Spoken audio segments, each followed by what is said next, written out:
This is it. This is the final one.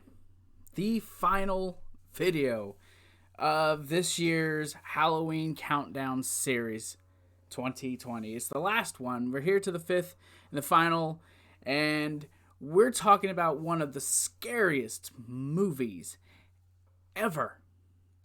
We're talking about The Exorcist.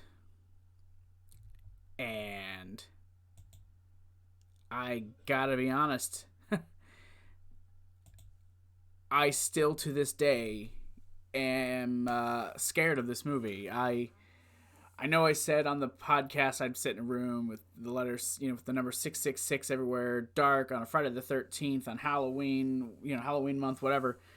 And I probably would. But this is genuinely a very terrifying movie. And it's rumored that it is based on some real life possession / exorcism that occurred with a young boy from St. Louis. They talked about it on a Ghost Adventures episode. So you can go probably get better information from that. But it is also based off of the book written by William Peter Blatty. And he also wrote the screenplay for this movie, so he was actually involved in the creation. Apparently, he's the one who got a hold of the story about the boy, and he wrote it and did interviews and then wrote about it. I've never read the book, but I am interested, but also at the same time, I don't want to end up with any messed up dreams for reading this thing, if I'm just being honest. So, yeah.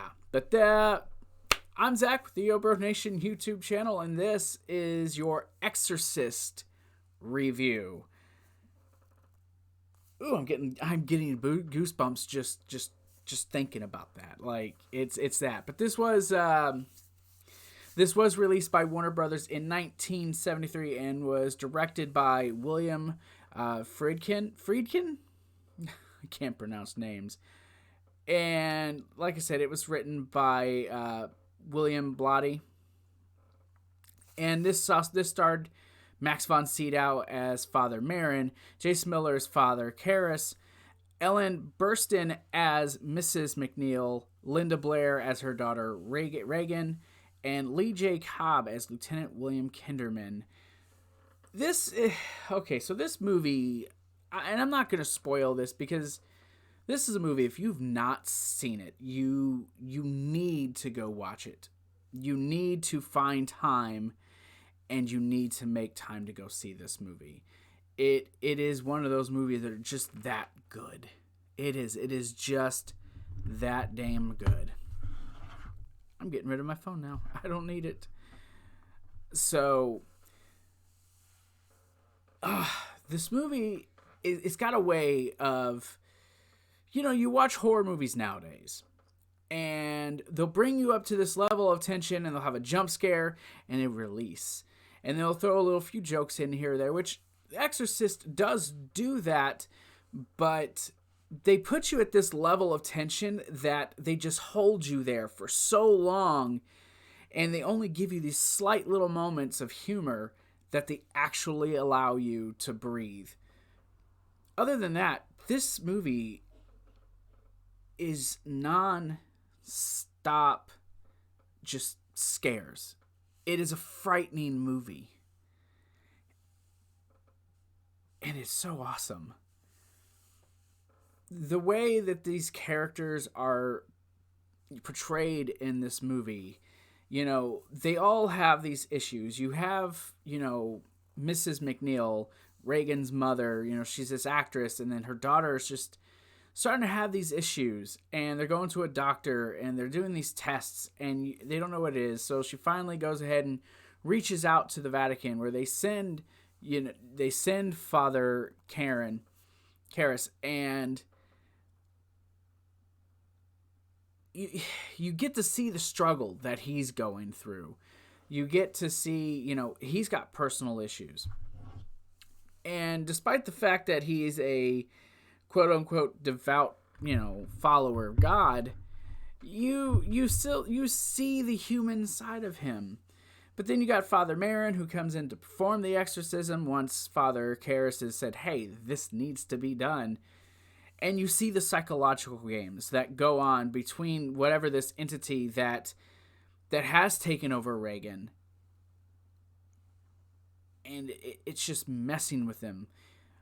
Not to give too much away, but, you know, like Father Karen, he's got issues. His mother passed away, and this thing uses his mother's voice to mess with him and to break him. And you see that throughout the movie. And just to see him go from one point to the next, you know, to see his character arc progress and reach its potential, it amazes me how this movie's able to do that. And there's so many points in this movie that would be considered a jump scare now, because they would throw in some dramatic, like, music that cha-cha, and you're just like, oh, geez. No, this will show you things, but it will do it in a way where it's so subtle and it catches you, and you feel fear, like the demon's face just popping up out of the shadows. That is legitimate, frightening imagery. Just the way that this thing takes over Regan, where you see this nice, wonderful young girl played by Linda Blair, and just how she is able to then portray this thing that's so vile, so vulgar, is amazing. And I think she was 14 years old at the time of this movie. All the acting in this is done. Now, there's rumors that this movie was cursed, that the director was definitely very hard on his cast, even taking Ellen Burstyn, who had to be thrown across the room, and her literally being jerked and having back problems afterward. Him turning down the temperature in a room to make it really cold. Or maybe I'm getting that mixed up with John Carpenter with The Thing. I don't know. But he would do things to get the best out of his cast, to get that best performance, and it really worked. And this is a legit classic. This is a legit classic movie that I've watched so many times, and it still brings fear in me. It's one of the few movies that I can honestly say make me scared. And I think that has to do with the fact that it's a realistic thing that could happen to me or anyone that I know. It could legitimately happen. So that's actually like a fearful thing, you know what I mean? But this movie, if you haven't seen it, you definitely should go out of your way, and you should definitely watch this movie.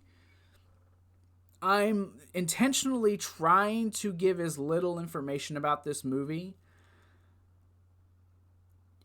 I can tell you that they go to these different locations. You know, Father Merrin in Iraq digging up, you know, the archaeological dig and finding the thing that essentially, I guess, unleashes this demon. It's just, the movie is great, and I really think you should go watch it. I know this isn't the greatest review, but this is more of just a reflection, because if I could go back in time and rewatch this for the first time, I'd give anything. And I don't want to take anything away from anyone who may go and watch this movie afterwards, because it's genuinely that great of a movie. It incites fear inside of you. And it might not do that for everybody, but it's definitely a great story. And being able to see just how the characters grow in this, like how Father Karras is able to grow, and how Regan is affected after the effect, you know, just to see the struggle of him.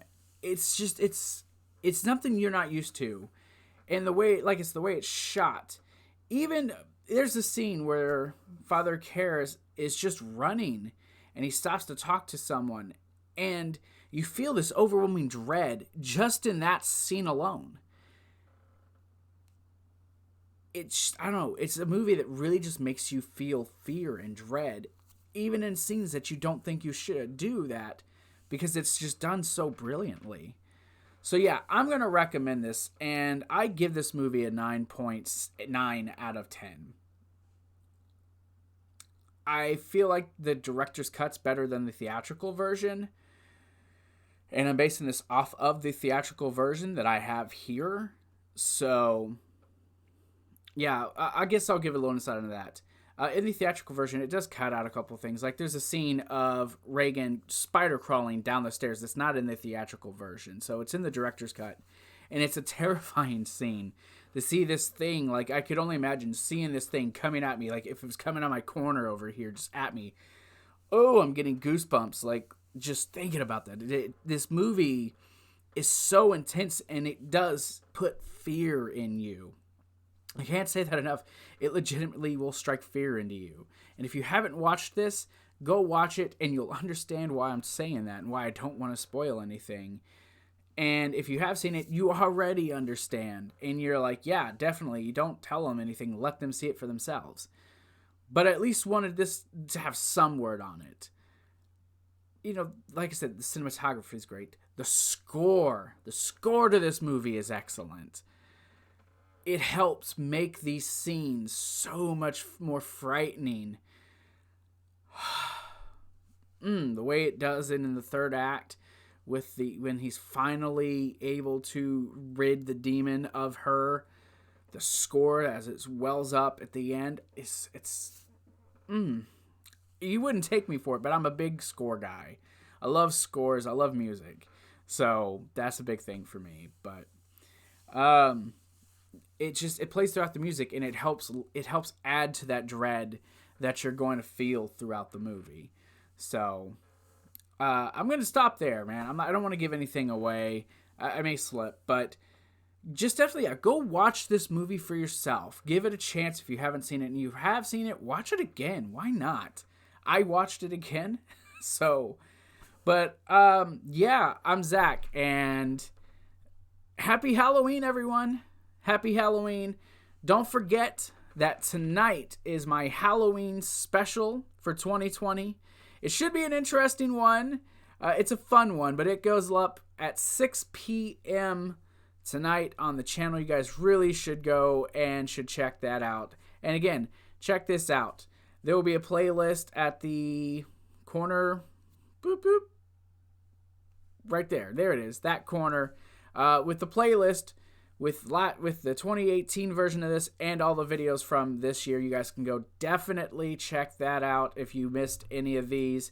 Otherwise, I'm Zach. Remember, stay healthy, stay safe. Happy Halloween, everyone. And remember, stay safe and join the nation. Y'all have a great night.